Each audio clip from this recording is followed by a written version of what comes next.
critically. Hey, welcome. I'm Jaded Nerd. I wanted to share a story with you all. I've basically been doing retail customer service for a super long time. I've worked with all types of customers, people that come in, transients, crazy folk. I've pretty much seen it all. My current job, which shall remain nameless, gives me plenty of opportunities to work with people.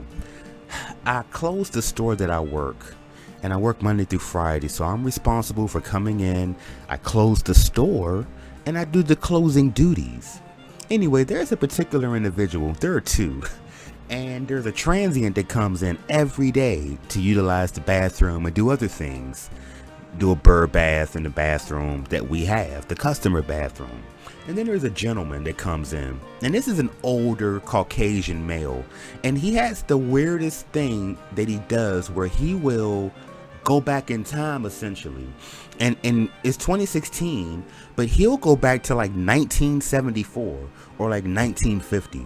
So you're working and he'll speak to you and he'll say, I remember in 1974 I walked down and I told at the office of printing, and then you're sitting there, you're like, yes sir, you're being very polite, and this guy will go back in time.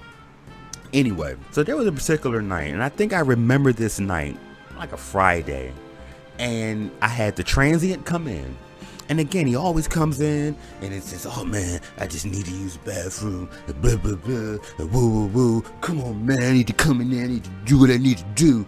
And it's a lot easier to just say, okay man, go ahead, and then you'll clean it up afterward, because the longer you say no you can't, or I can't find the key, you're pulled into this deliberate conversation and this debate on the merit on whether or not it's wrong for you to let him use this restroom. So it's like, you know what man, do what you need to do.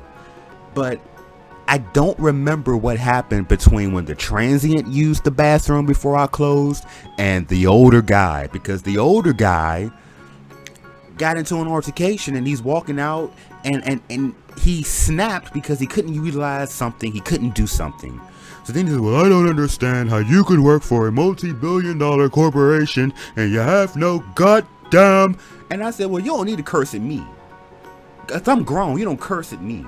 Well, goddamn, it isn't a curse word, and I don't understand. And mind you, as we're having this verbal back and forth, he's walking. Now this guy's super old, and I was taught, yo, respect your elders. You don't disrespect the old. You don't mess with the elderly, the geriatric, the Metamucil mob. You don't mess with that. But this guy was really getting really smart out the mouth, and I'm like, well look man, you don't have to disrespect me, I'm just trying to do my job. So he's talking all this mess, he's saying all these things. Mind you, he's walking to the door, or hobbling to the door, because he can't walk that quickly. So again, if I were in a situation where it was just like any other time, any other person in a Thunderdome, and it was me and somebody in an octagon cage, man, we'd have gone at it. But this is an older man, so I let him say what he had to say. Let's wrap all that up. The following day happens. Somebody else comes in and they're working, and would you listen to what happened? Somebody shat on the floor. They did the past tense of shit. As they shit upon the floor, they shat on the floor. And it was deliberate. It was deliberate because the toilet and the door, there's a good 3 feet of distance. So I could see if there was like a splatter pattern. You know how they do blood spatter analysis? Well, if there was a poo splatter analysis, I could understand if there was someone on the seat, and if someone had an accident, you know, someone had a little bit too much fiber that morning. Yo, they shat on the floor. That's what I got for you. Let me know what y'all think. These are adult stories of my turbulent times and dealing with people. Let me know what y'all think. I'm Jaded Nerd. If you like the content, click that subscribe button. You can hit the box on the left or the one on the right. Let me know what you all think about the content, and remember to please think critically. I'll talk to y'all next time.